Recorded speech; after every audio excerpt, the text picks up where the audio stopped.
کە بە پێش ئێستا باوەڕەکەم بە پێی وێنانی کە ڕاستەخۆ دەپێسرانەوە جارێکی دیکە پێکدادان ڕوویدابێ گروپێک لەو ڕەگەزپەرستان هێرشان کردبێتە سەر ئەو کەسانەی کە جێدەکەی ئەوروپا و ژمارێک لە کوردان کە خۆپیشاندان یاخود هەڵوێستی خوان لە بەردەمی لە برۆکسلی پایتەختی بەلژیکا دەربڕی بوو بۆ ئیدانەکردنی ئەو هێرشە هەوڵەدەین هەر لەم کاتژمێرەدا ئەگەر بتوانین خۆمان بگەینە یەکێک لاوکارانمان لە ناو خۆپیشاندانەکە ئەوە باش دەبێت تا و کاتێمە بەردەوام دەبین چەند هەواڵێکتان بۆ نوێ دەکەینەوە هونەرمەند ڕۆیدی ئارداڵ ئەندامی گروپی هونەری ئاوازی چیا کە لە پۆلێک گەری لە ئازادی کوردستان پێکدێ لەبارەی جەشنی نەورۆزەوانە دەڵێ خۆشحاڵم نەورۆزە بۆ بە وەڵامێکی گەورە بۆ دەوڵەتی تورک دەبێ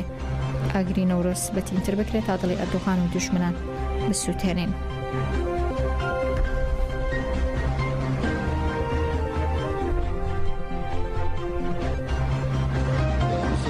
هێریشێ دژمنی داگرکەر هەر بێ ئەمانە و هەرتن لۆ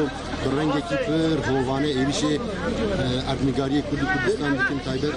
ئاقا باشوور هێریشێکی بێ پر دژوارە هێریشێکی کیمیاویە ئێشێکی هەواییە بە هەر ئەوایی هێریش دکن و ئەڤ نەورۆز دبە بەرسڤێکی هەری مەزن ji bo dagirkeriya Tirk agirê Newroz her tim ji bo gelê Kurd germahiyekî pir mezin ava kiriye ji bo hemû civaka Kurd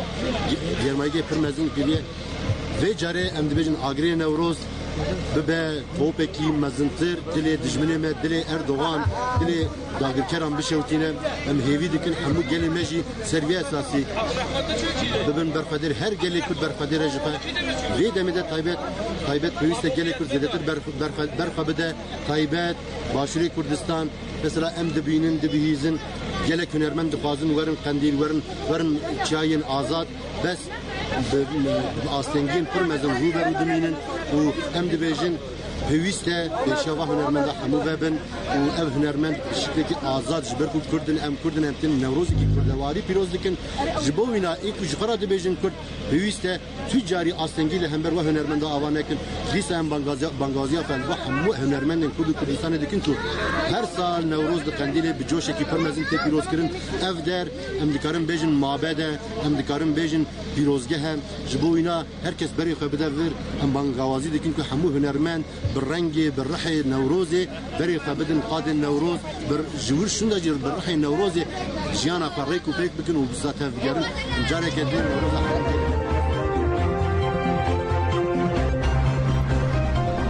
بە پێشانگاتی ژنانی گەنجیش دانیشتوانی سرینی کانتۆنی کۆبانە لە پێناوازادی جرسی ڕێبەرۆ جۆلاندا ڕێپیاوانیان ئەنجامدان دانیشتوانی ناوچەی سرینی سەر بە کانتۆنی کۆبانە لە دژیە و گۆشەگیری سەر ڕێبەر ئەپڵاو جۆلان بە دروشمی ئازادی بۆ جۆلان چارەسەری سیاسی بۆ پرسی کورد ڕۆژانە گۆڕەپانەکان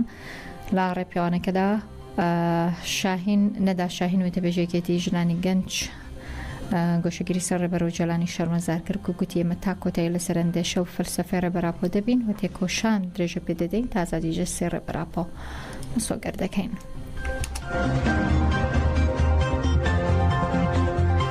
لا درێژەی کار و چالاکیەکان بۆ ئازادی جەستی ڕێبەرۆ جۆلانی شپانگرتنی زیندانانی سیاسی لە تورکیا باکووری کوردستان لە 120 ڕۆژ تا بەردەوامە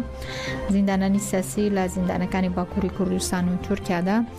لە چوارچێوەی هەڵمەتی ئازادی بۆ ڕێبەرۆ جۆلان چارەسەری سیاسی بۆ پرسی کورمانگرتنیان لە خواردن دەست پێ کردووە چالاکیەکە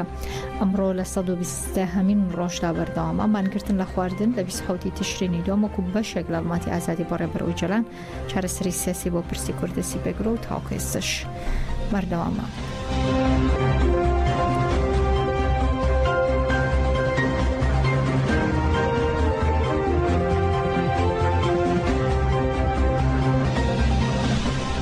سەر لە بەیانی ئەمڕۆ ڕێگری لە خۆپیشاندانی مامۆسانی ناڕازی لە شەقامی 6 مەتری سلێمانی کرا هێزێکی زۆری ئەمنی بڵاوی پێکرا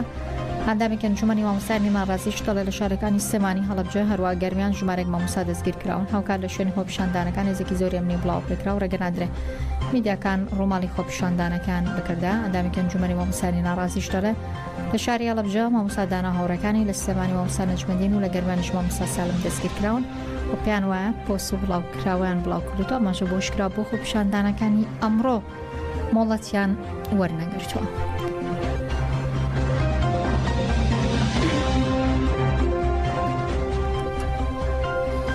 دواکەوتن و پێنەدانی موچەی فەرمانبەرانی هەرێم ژیانی هەموو موچەخۆرانی سەختترکردن بە تایبەتی خانەنشینان وەکو خۆشیان دەڵێن سەر ڕای تەمەنێک لە خزمەتکردن ئێستا لە ژیانێکی زۆر سەختدا دەژین چونکە لە پاش چەندین ساڵ خزمەتکردن حکومەتی هەرێم موچەکانان پێنادات.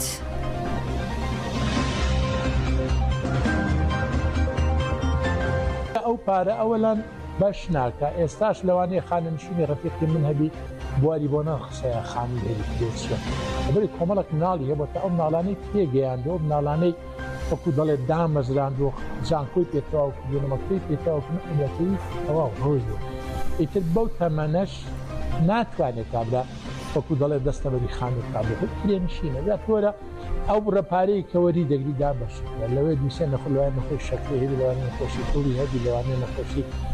هەناوی هەبی مانگانە دەبی چەندجارێک سەردانی دکتۆر بکە ئەوەش هەمووی پارەی پارە لەکوێ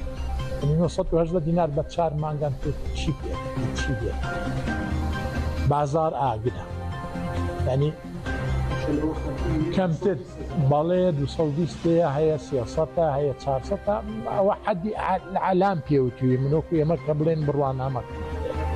بەڵام ئەوەی مەسەلەم بڵێن کە فەرمانبەرێکی خەدەمی وەڵا لەوانێ 250,000 بەچی بژێ بەچی بدە وەڵای کاکە نەک خانشن ئەمنم بەڕێی خەموو حکومەت ئاو لە کەس ناتەوە جێ بە کەس ناسووتێ لەبەری فەرمی مۆزەفە کاکە ئەوە تانی مۆزەفی قورب سەری لەلایەن تەرفیع عەلاوە ڕاوەسان ئەمە قۆ تەرفیع عەلای مۆزەف ئەو هەستا 10 ساڵم ئاشکەرەوەی خۆی مایتەوە دنیا زیادی نەکردیا یان جێبە اختیارە ناوچە جێبە خانشین ناچە بە منداڵان ناسووتێ ینی بە کاکە ئەوەی برم یعنی بێخەمە حکومەتەکە بەڕاستی بەس خەمی باقری خۆیان و خەمی خۆیانە لو خۆیان تێر بن و پارەکە بدژن و بینێن لە خارج و لە ئیمارات و لە ئەمریکا دانیان و لە قەتەر و لەوانە بخوازی خۆیان تێرکەن حەقانە سەر فەقیری نییە ژیان بە فەقیر ناشتێ خەمی میلەتیان وێ کاکە بە کوردیەکەی لەبەری خانشین خزمەتی کردی ئەگەر ڕاستت دەوێ خانشین